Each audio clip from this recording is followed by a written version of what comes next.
Bonjour les enfants de Dieu, bienvenue dans la parole de Dieu. Écoutez,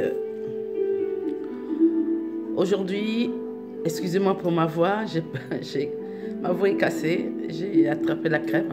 Bref, voilà, on va parler, êtes-vous engagé de marcher selon la volonté de Dieu? Voilà notre thème d'aujourd'hui. Est-ce que nous sommes engagés, décidés de marcher selon la volonté de Dieu? Voilà ce que Dieu va nous enseigner aujourd'hui. Pourquoi nous devons marcher selon la volonté de Dieu. Il faut savoir une chose, l'obéissance à la parole de Dieu, à ses préceptes, à ses lois, à ses recommandations, c'est une bénédiction dans notre vie, dans nos parcours, dans tout ce que nous faisons, dans tout ce qui se passe dans le monde. Dieu nous a bénis dès le premier jour. Dieu a béni la terre dès le premier jour. Le fait que Dieu a créé la terre, a créé le ciel, a créé les humains, a créé toute bête sur la terre, tout ce qui se trouve, je dirais, parce que Dieu nous aime. Parce que Dieu nous a aimés, même avant que nous soyons sur cette terre. Déjà ça, nous devons déjà dire dans nos cœurs, oui, Père, tu nous aimes. Aide-nous, Seigneur, de marcher selon ta volonté, d'obéir. Moi-même, je n'arrive pas, mais si tu tends ta main, si tu es d'accord avec ce que je dis, Père, guide-moi que je fasse ta volonté, non pas la mienne. C'est vrai que ces derniers temps, il y a beaucoup d'enfants de Dieu se lâchent, se laissent aller, découragés. Il y a tellement de choses qui se passent dans le monde. Il y a tellement de choses qui changent. Et ça change aussi notre quotidien. Ça change aussi notre vision des choses. C'est vrai que ça, quelque part, ça fait peur aux enfants de Dieu. De ce que nous vivons, de ce que nous voyons, de ce qui se passe un peu partout dans le monde. Mais ça ne devait pas nous faire peur parce que Dieu avait déjà dit cela. Dieu avait déjà dit que nous vivrons des moments très difficiles. Nous passerons dans des moments vraiment, nous attendons même pas, pardon, excusez-moi avec ma voix. Donc ça fait que les moments que nous passons là, ça décourage beaucoup des enfants de Dieu. Ça mène des enfants de Dieu à se replier sur eux-mêmes, à pas vouloir aller voir les hommes de Dieu, des sœurs de Dieu, de se confier. Et pourquoi tout ça? Parce qu'aussi aujourd'hui, on ne sait plus à qui se confier. Pourquoi tout ça? Parce qu'aujourd'hui, on ne sait pas. Qu'est-ce qu'on peut faire? Est-ce qu'en allant voir cette personne, elle ne va pas se moquer de moi? En allant voir cette personne, elle ne va pas aller communiquer mes problèmes à des gens? Voilà, on s'enferme. On ne sait plus comment diriger nos pensées, comment faire pour que nous sortons de ce problème qui envahit nos vies et qui envahit le monde. Il y a tellement de problèmes qui se passent dans le monde, comme la dernière fois quand j'ai eu la parole de Dieu et quand l'Esprit Saint m'a touché, m'a dit qu'il faut prier parce que le monde va mal. Effectivement, le monde va mal, mes bien-aimés. Le monde ne va pas bien. Vous et moi, peut-être on ne voit pas ça, mais un peu partout dans le monde, il y a des choses qui passent. Que ce soit en Europe, comme j'ai toujours dit, moi je n'éloigne pas l'Europe parce que l'Europe, c'est un pays qui est développé. C'est pas à cause de ça que l'Europe n'a pas ses persécutions. C'est pas à cause de ça que l'Europe n'a pas ses problèmes. Mais oui, je comprends bien que chez nous en Afrique, c'est encore pire. Je suis consciente. Mais il faut dire une chose, chacun a son lot des choses qui se passent sur la terre. Mais ça ne va pas nous empêcher d'être toujours sur le chemin de Dieu. Ça ne va pas nous empêcher de persister, de prier, de dire Seigneur, on a besoin de toi. De dire Seigneur, pardonne-nous. Chacun de nous doit s'examiner, mes bien-aimés. Nous devons nous examiner de temps en temps. Tout ce qu'on fait, est-ce que ça plaît à Dieu? Il y a des moments où l'ennemi passe par là, nous dit non, ce que tu es en train de faire, c'est bien, il n'y a pas de souci. Dieu ne va pas te priver ou Dieu ne va pas te châtier pour le petit truc que tu es en train de faire là. C'est faux. C'est faux parce que c'est faux. C'est un petit truc, mais c'est dangereux. On ne sait pas là où ça peut nous amener. Vous savez comment on dit, hein? L'appétit vient en mangeant. Donc, même si tu n'as pas envie de manger, au fait, quand tu commences à manger, ça te donne l'appétit. Et ça fait quoi après? Ben, tu finis ton assiette. Tu demandes encore si c'est très bon. Voilà. Donc, c'est ça. L'ennemi essaie de rentrer dans les petits trucs de rien du tout. Et nous disons, ah oui, c'est vrai, mais c'est rien. Donc, Dieu ne va pas tenir compte de cela. Si Dieu tient compte de tous les péchés, Dieu tient compte de tout ce que nous faisons qui ne vient pas de lui. Voilà de pourquoi Dieu nous demande tout le temps, parce que je n'arrêterai pas de dire, comme je vous ai toujours dit, de prier, de demander pardon, de se repentir, quitte à se repentir tous les jours. Pourquoi pas, les bien-aimés? Parfois, nous faisons des choses, nous ne sommes même pas conscients ou conscientes. C'est vrai. Même moi qui vous parle, de temps en temps, parfois, je me surprends de dire des choses, je dis, oh Seigneur, pardonne-moi. Aide-moi. Je suis qu'un autre humain, Seigneur. Pardonne-moi. Oui, nous devons le faire sans arrêt. Parce que l'ennemi est toujours là pour nous kikiner, pour nous pousser, pour nous tenter. Et pourtant, de temps en temps, parfois, nous savons que ce n'est pas bien. Mais nous continuons à le faire. C'est pourquoi Dieu dit, tant que vous ne m'obéissez pas, je ne ferai rien pour vous. Tant que vous ne marchez pas selon ma volonté, je ne peux pas vous bénir. La dernière fois, j'ai fait la vidéo pour les églises. J'essaie de reprendre ce côté-là, parce que c'est très important. Et la vidéo était... c'était pas vraiment... c'était trop long, c'est pourquoi la vidéo n'a pas pu être sur Facebook. Et c'était sur YouTube. Et j'ai ramené la vidéo sur Facebook, mais ça n'a pas fonctionné. Je veux dire, l'image et la manière que ça devait être, c'était pas ça. Donc, je vais reprendre un peu ce côté de l'église. Nous avons remarqué ces derniers temps, l'église n'est plus comme avant. L'église maintenant, c'est l'endroit où les gens vont aller faire de blablabla, raconter, insulter, ignorer les enfants de Dieu et avoir peur des uns des autres. Pourtant, l'église, c'est la maison de Dieu. L'église, c'est là où tout le monde vient se ressourcer. L'église que je connais, c'est là où tout le monde vient te ressourcer. Tout le monde va te rejeter. Mais quand tu viens à l'église, tu trouves ta famille. Mais aujourd'hui, on ne trouve plus la famille là qu'on avait avant. On ne trouve plus la famille où nos parents nous ont montré. Nos ancêtres nous ont montré. On trouve maintenant la famille qui est égoïste,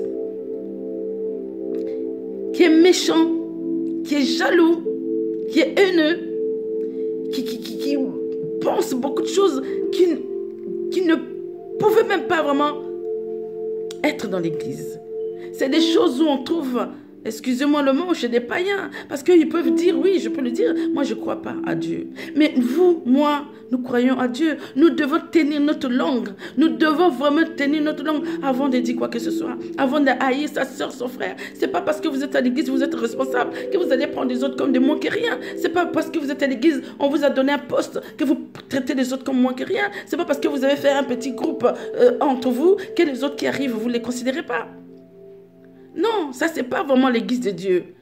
L'église de Dieu est censée de nous aimer les uns des autres. Que tu viennes à gauche, que tu viennes à droite, quelle que soit ta race, quelle que soit ta couleur, quelle que soit d'où tu peux sortir. Tu es chrétien, tu rentres, on te reçoit, on te donne le plat, tu manges, on mange en famille et on est content. Mais l'église de Dieu, aujourd'hui, ce n'est plus ça. C'est le Congo ça. On critique les uns des autres. C'est ce que Dieu a dit dans la Bible. C'est ce que vous êtes en train de faire. Je vais vous donner quand même le passage de Seigneur Jésus. Quand il commençait à prêcher la parole à l'époque, vous connaissez, les gens qui venaient les tuer parce qu'il disait qu'il était l'enfant de Dieu. Personne ne le croyait. Personne ne croyait. Donc, on le rejetait par-ci, par-là. Mais il y en avait quand même qui croyaient. Un jour, il décide d'aller au temple pour aller prier. Il prend ses disciples avec lui. Il va prier au temple. Il arrive devant le temple. Il voit quoi? Les marchands. Les marchands qui vendent de tout. Quand je vous dis de tout ce que nous trouvons au marché. Même ici, on ne trouve pas tout au marché. Parfois, il faut aller à la campagne pour trouver l'agneau. Parfois, il faut aller de l'autre côté pour trouver du bœuf. Ils trouvent de tout. Des bijoux, de l'or, de tout, des diamants. Tout y trouvait. Ça vendait devant le temple de Dieu. Qu'est-ce que Jésus a fait? Qu'est-ce qu'il a fait, notre Seigneur?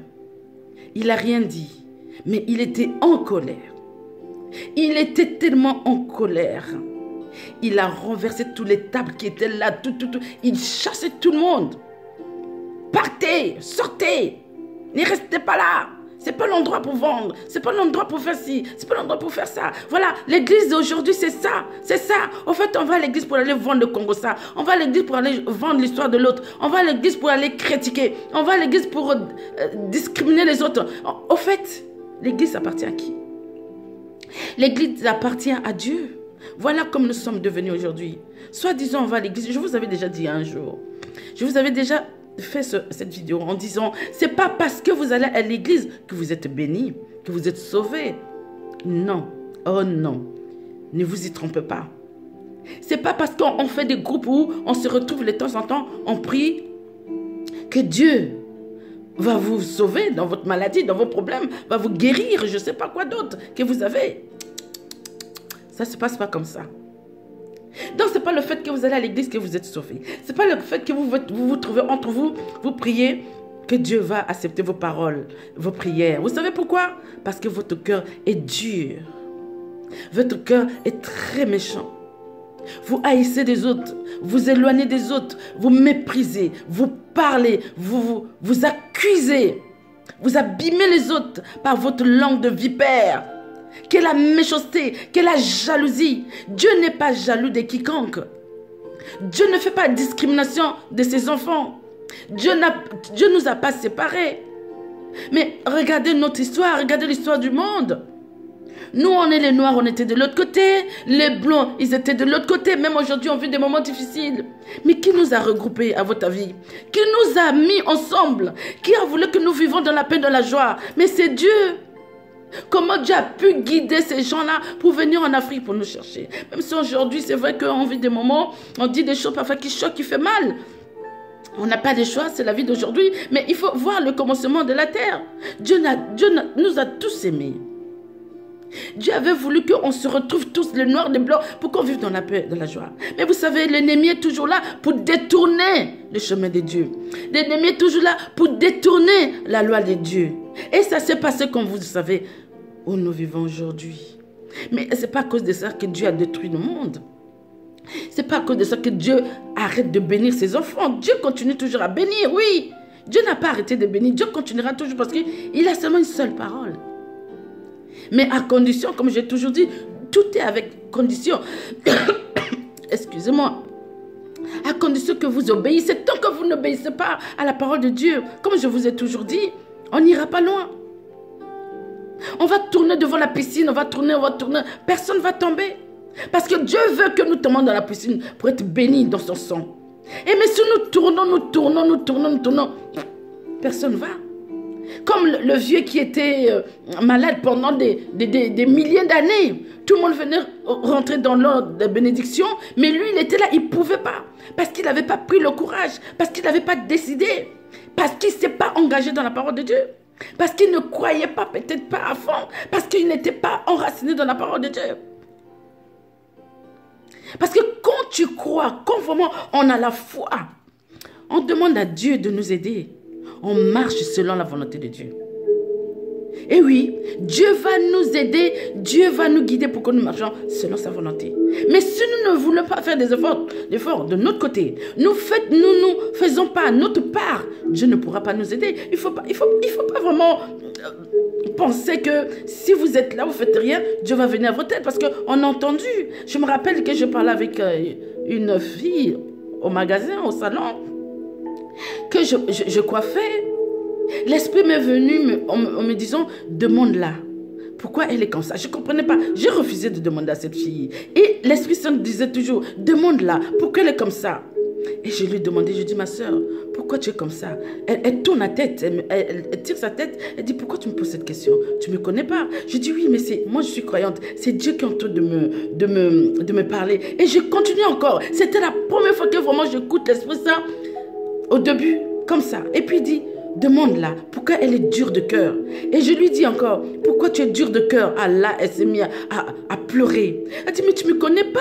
Pourquoi tu me poses des questions comme ça? Pourquoi tu rentres dans ma vie? Elle s'est déchaînée. Elle pleurait. Elle dit, mais non, mais c'est pas ça. Elle m'a raconté sa vie. Vous savez, il ne faut pas être dur du cœur. Dieu ne veut pas ça. Dieu veut que nous soyons dans la paix, dans la joie. Quand vous avez des problèmes, parlez à Dieu. Dieu va vous donner cette paix.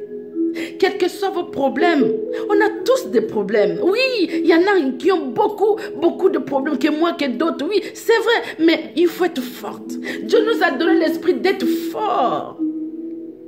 Dieu nous a donné l'esprit d'être là. De dire, Seigneur, je crois en toi. Mais il est là pour nous, Seigneur. Vous pensez qu'il a donné sa vie pour rien? Vous pensez qu'il a donné la vie pour jouer? Pourquoi vous ne considérez pas ça? Pourquoi vous ne cherchez pas à marcher avec Dieu? Dis, Seigneur, Père, je marche avec toi.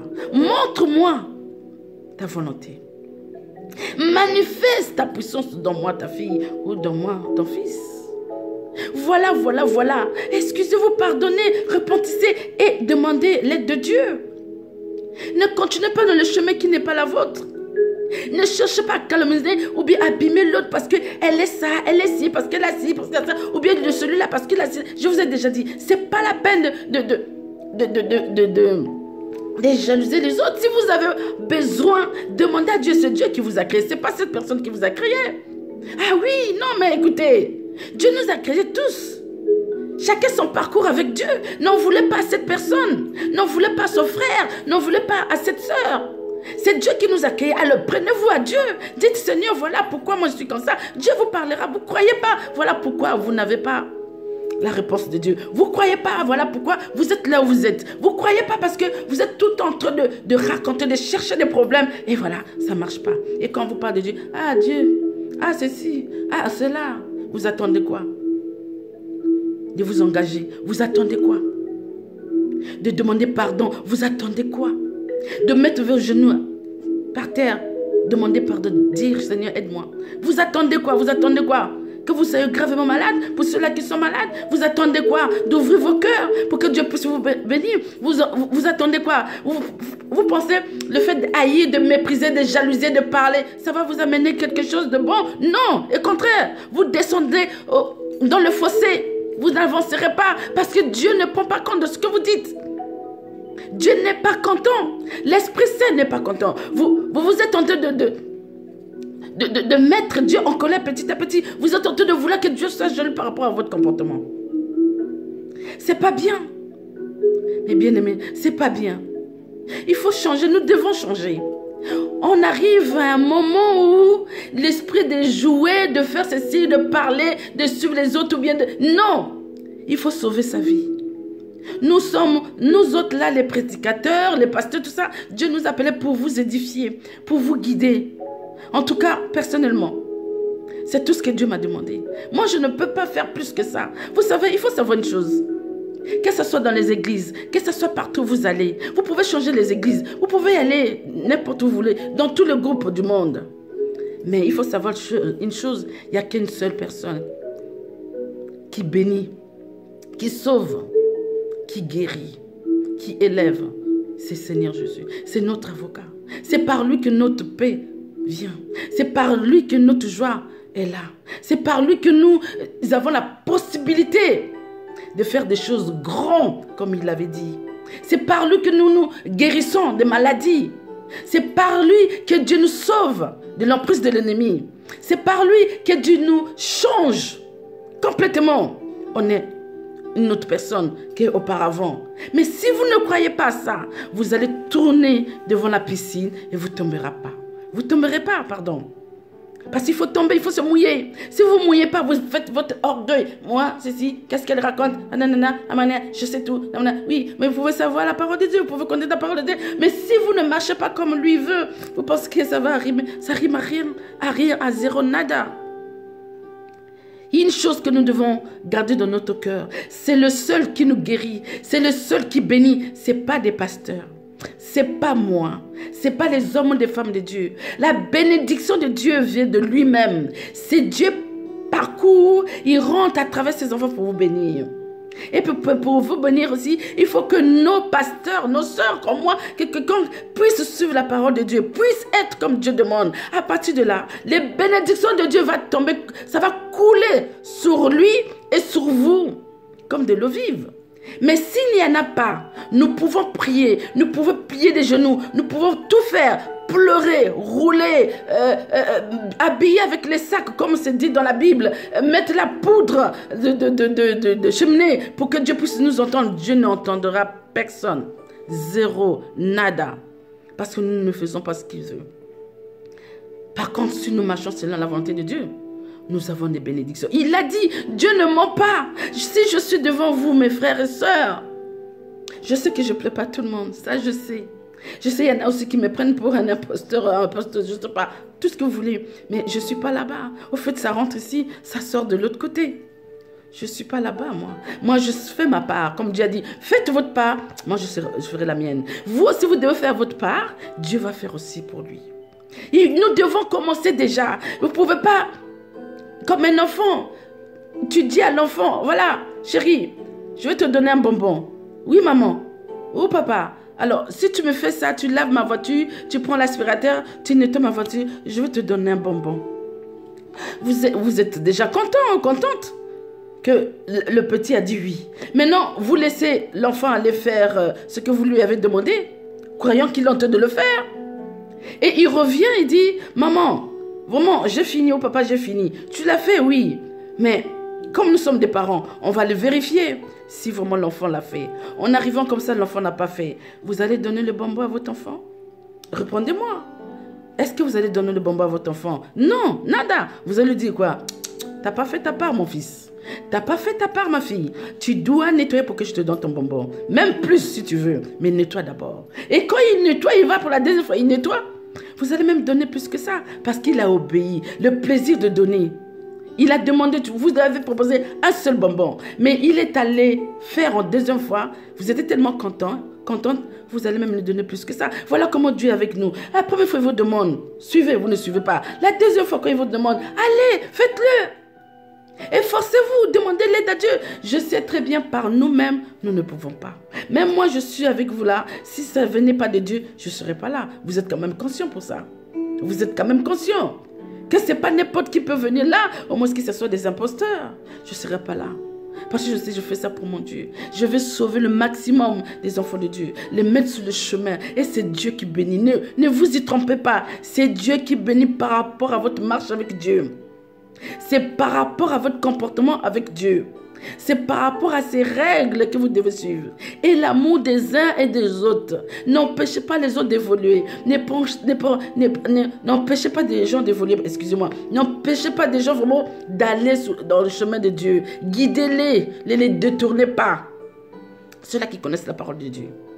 Et efforcez-vous même aussi de marcher selon la volonté de Dieu.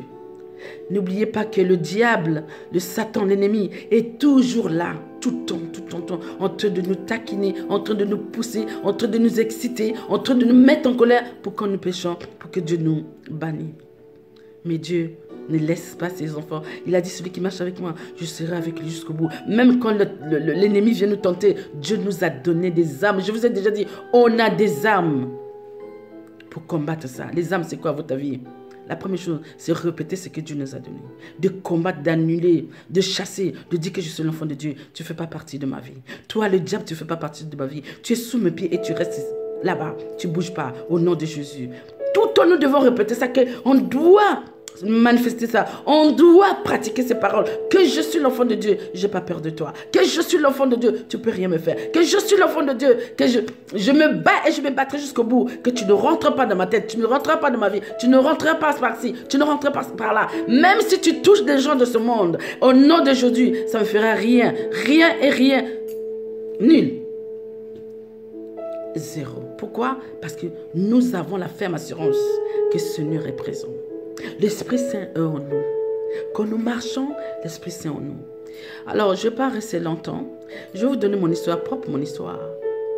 Parce que j'ai eu des périodes, des accidents, que je trouvais que ce n'était pas normal. Encore une fois, c'était les tentations de l'ennemi. Alors, donc, j'ai fait le premier accident. J'ai amené ma voiture au garage. Le garage m'a donné une voiture de remplacement pour remplacer la voiture de près. Et cette voiture était neuve, comme ils m'ont dit. Ils m'ont dit, la voiture est neuve, donc faites attention, Madame Galas. Donc la voiture était tout neuve. Je ne savais pas combien de mois c'était, hein, mais en tout cas, on voyait bien que c'était neuf. Et je prends la voiture, je rentre chez moi. Le lendemain, alors bon, je pars pour aller au travail. Bingo, je fais l'accident. Je vous explique comment l'accident est arrivé. Tout ça, c'est la tentation de l'ennemi. Que l'ennemi voulait vraiment finir avec moi. Je ne sais pas pourquoi, mais Dieu seul sait. Je vous dis ce que Dieu a fait. Alors, je prends ma voiture, je viens. La voiture est tout neuve. D'accord? Alors, je conduis. À un moment, la voiture n'avançait plus. Je pédalais, la voiture n'avançait plus. Au lieu d'avancer, ça ralentissait. Et j'étais au niveau où il y a le pont. Donc, quand vous passez, vous voyez les voitures qui passent de l'autre côté. Et j'étais à ce niveau-là. Et donc, s'il y a moins de choses, vous tombez sur le pont. Et là, pour vous, c'est fini. Et donc, la voiture n'avançait pas. Alors, je commençais à paniquer. Et je voyais, derrière mon rétroviseur, il y avait une voiture qui venait. Une voiture, un remorqueur, derrière, pour aller jeter, je pense, des choses à la déchetterie.